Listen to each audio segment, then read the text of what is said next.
Start.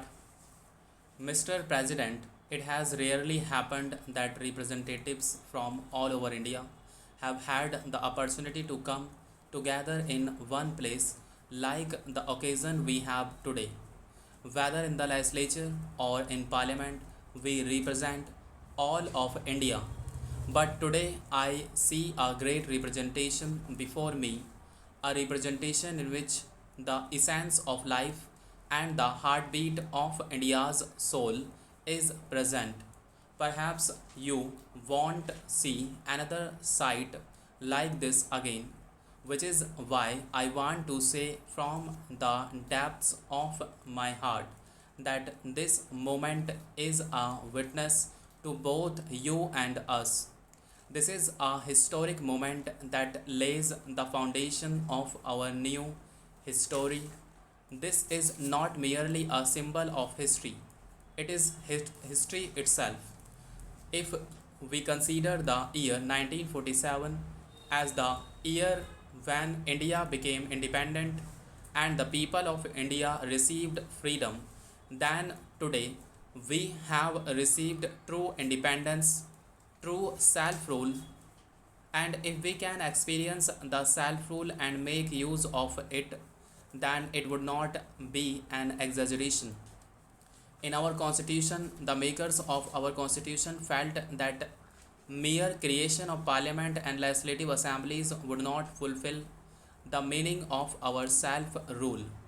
The structure of our self rule would not be complete with just parliament and legislative assemblies. But they did not have enough time. They had only 4 years to draft the constitution.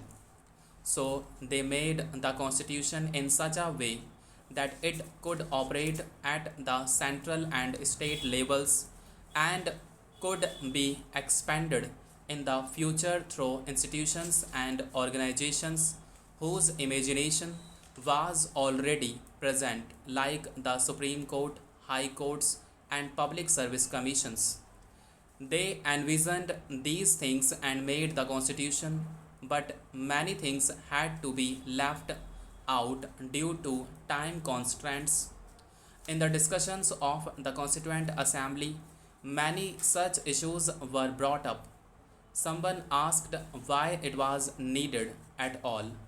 Others asked what the greater need was.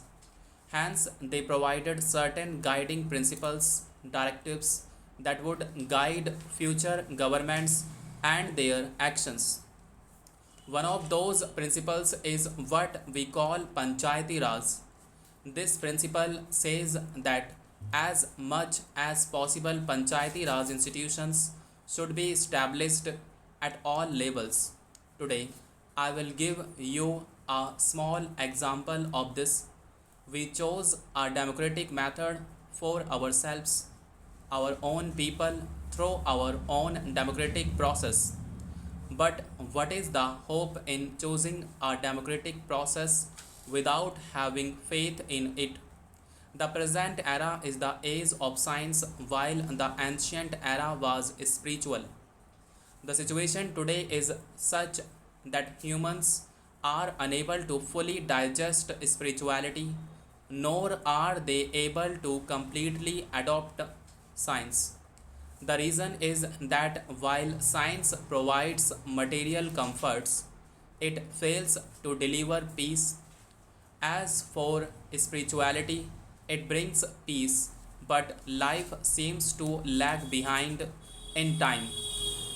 Today, what is needed is harmony between the two, something that has not yet been achieved.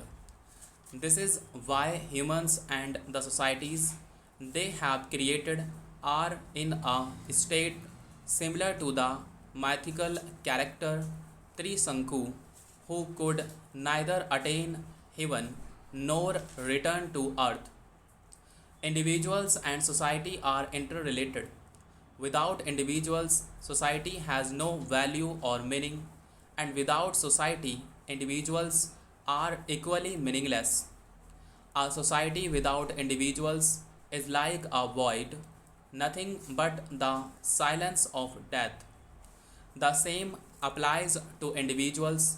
If a person is cut off from society, they become a thorn to society and self destructive.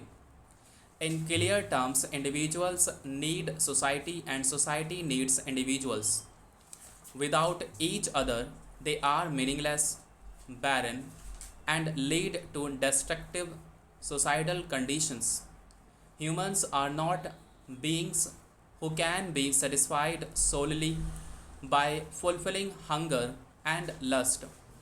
If anyone tries to lure them with such bait, it does not lead to complete satisfaction. In fact, being content with hunger and indulgence is the nature of animals, not of humans. There is a significant difference between humans and animals. Humans wish to rise above these desires and use their wisdom. Therefore, along with indulgence, they also need the pursuit of knowledge. Compassion does not sow its seeds in the ones it supports. Hence, those who receive compassion do not reciprocate with passion, unlike anger or love, which often invite the same response. Instead, the recipient of compassion feels gratitude, reverence, or affection. Many novels have shown young women falling in love with men who saved them from evil. In Bengali social novels, especially, authors create deeply emotional scenes by blending compassion and love. Compassion does not seek repayment, it does not beget more compassion, but rather gives rise to gratitude,